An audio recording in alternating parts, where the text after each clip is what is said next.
ஒவ்வொரு பயிற்சி முறைகள், ஜின் பற்றிய பயிற்சி முறைகள் மிகவும் நுணுக்கமானவை. இவை உடல், மனம் மற்றும் பிரபஞ்ச ஆற்றலை ஒன்றிணைப்பதை நோக்கமாக கொண்டவை. இத்தகைய அடிப்படை பயிற்சிகள் ஒவ்வொரு விதமாக இருக்கும். ஒவ்வொரு பயிற்சியை தொடங்கும் முன்பும் உடல் மற்றும் மன தூய்மை அவசியமாகிறது. அதாவது உடலுள்ள 5 பஞ்சபூதங்களையும் நிலம், நீர், நெருப்பு, காற்று, ஆகாயம் தியானத்தின் மூலம் தூய்மைப்படுத்துதல். நீண்ட நேரம் அசையாமல் அமர்வதற்கு ஏற்றவாறு உடலை பழக்குதல். மந்திரங்களை ஒரு குறிப்பிட்ட எண்ணிக்கையில், அதாவது 101, 1001 உச்சரிப்பது அடிப்படை பயிற்சியாகும். ஒவ்வொரு எழுத்தின் அதிர்வும் உடலில் உள்ள குறிப்பிட்ட சக்கரங்களை தூண்டுவதாக நம்பப்படுகிறது. மந்திரங்களை உச்சரிக்கும் போது மூச்சுக்காற்றின் வேகம் மற்றும் மன ஒருமைப்பாடு முக்கியமாக இருக்க வேண்டும். வெறும் சொற்களை மட்டும் நம்பியிருக்காமல் காட்சி ரீதியாகவும் விஷுவல் மனதை ஒருநிலைப்படுத்த யந்திரங்களை பயன்படுத்தப்படுகின்றன. யந்திரத்தின் மையப்புள்ளியில் பார்வையை நிலைநிறுத்தி தியானிப்பதன் மூலம் மனச்சிதறல்கள் குறைக்கப்படுகின்றன. இதிலே சில விஷயங்களை சில குறிப்பிட்ட நேரங்களில், அதாவது அமாவாசை, பௌர்ணமி அல்லது குறிப்பிட்ட நட்சத்திரங்கள் அல்லது அபூர்வ மூலிகைகளின் அல்லது இலைகளை, வேர்களை பயன்படுத்தி தூபம் போடுதல் போன்ற முறைகளும் கையாளப்படுகின்றன. இது ஒரு குருவின் வழிகாட்டுதலில் செய்யப்பட வேண்டிய ஒரு விஷயம். பரிபாசி எனப்படும் இரகசிய மொழியில் எழுதப்பட்டிருக்கும் இதற்கு தவறான பொருள் கொண்டு தவறாக பயிற்சி செய்தால் எதிர்மறையான விளைவுகள் ஏற்பட வாய்ப்புள்ளது. எனவே ஒரு தகுந்த குருவின் நேரடி பார்வை இல்லாமல் தீவிரமான பயிற்சிகளில் இறங்குவது தவிர்க்கப்பட வேண்டும். மன உறுதி. இப்பயிற்சிகளின் போது ஏற்படும் சில அனுபவங்களை கையாள வலுவான மனநிலை தேவை.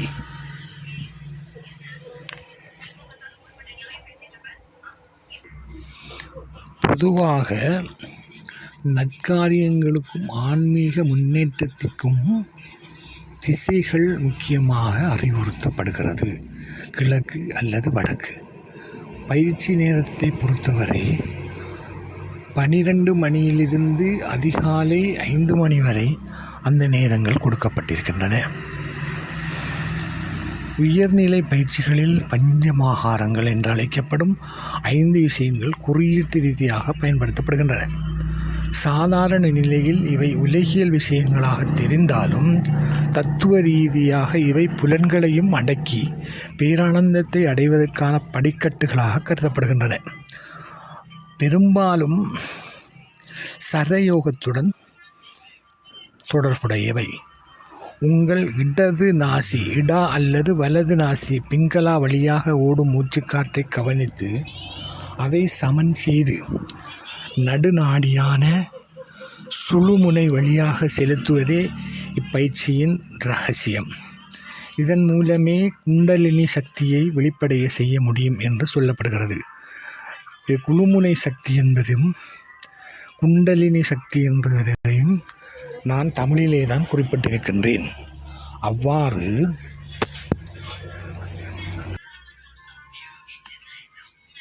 பயிற்சியின் போது மனதை நிலைநிறுத்த சில கருவிகள் பயன்படுத்தப்படுகின்றன. அதாவது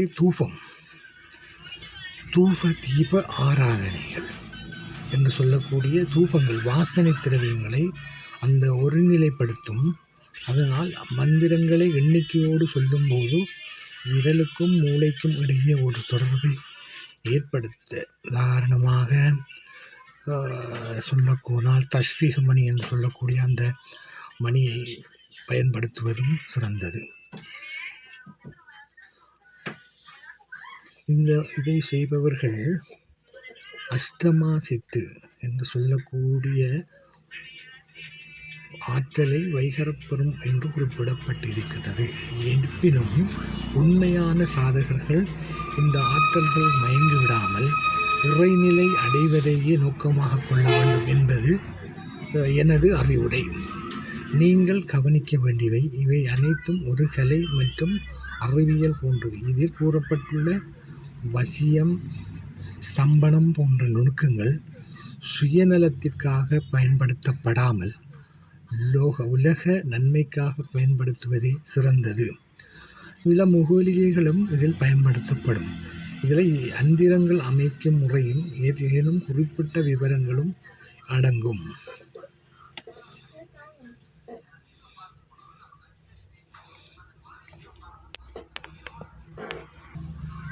இந்த தூப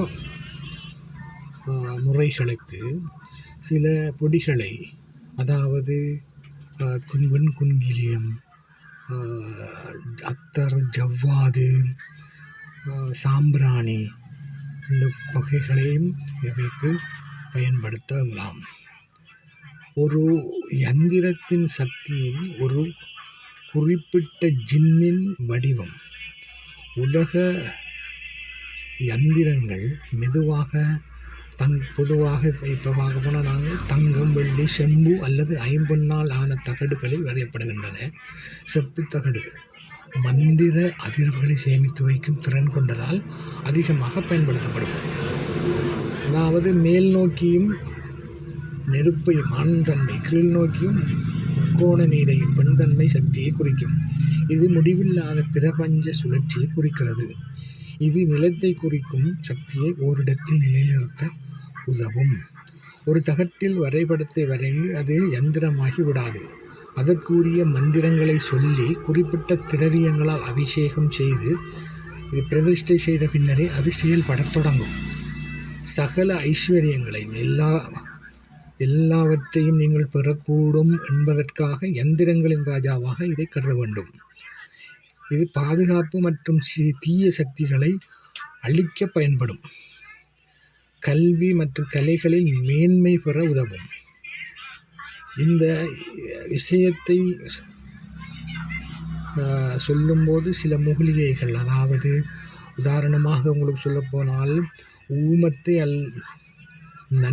நச்சுத்தன்மை கொண்ட ஒரு செடி. இவை கையாளப்பட வேண்டிய அதே போல யந்திரங்களை விதத்தில் கையாள வேண்டும். அதே வீட்டில் வைக்கும்போது அதற்குரிய தினசரி அதற்குரிய தியானத்தை சரியாக செய்ய வேண்டும். உங்களுக்கு இப்போது நான் அந்த வகையிலேயே சில விஷயங்களை நான் உங்களுக்கு தெளிவாக குறிப்பிட விரும்புகிறேன். இந்த வகை முராகபா என்னும் பூஜைகளையும் தியானத்தையும் தொடர்ந்து செய்வதனால் உங்களது வீட்டுக்குள், அதாவது நீங்கள் வசிக்கின்ற வீடோ அல்லது நீங்கள் இருக்கின்ற கட்டிடமாக எதுவாக இருந்தாலும் அங்கு ஒரு பாதுகாப்பு அரணாக இது பார்க்கப்படுகிறது. இதன் தேவை என்னவென்று சொன்னால்,